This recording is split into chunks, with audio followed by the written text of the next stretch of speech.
Le 30 novembre, des milliers de Croates se sont réunis dans la capitale Zagreb pour lutter contre la montée des idées d'extrême droite et les actions anti-serbes qui rongent le pays. Des observateurs s'inquiètent des tentatives de réhabilitation du régime Ustashi, le régime installé par Hitler et Mussolini à la tête de la Croatie lors de la Seconde Guerre mondiale. L'exemple le plus parlant est un concert donné en juillet dernier à Zagreb par Marko Perković, un chanteur très connu en Croatie sous le nom de Thompson.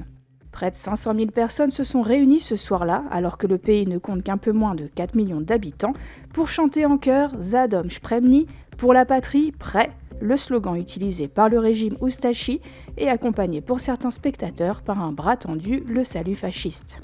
Thompson est interdit de concert dans plusieurs pays européens à cause de ses sympathies pro-nazis, bien qu'il rejette ces accusations, et ça n'a pas empêché le Premier ministre croate Andrej Plenković d'assister aux répétitions du chanteur, accompagné de ses enfants.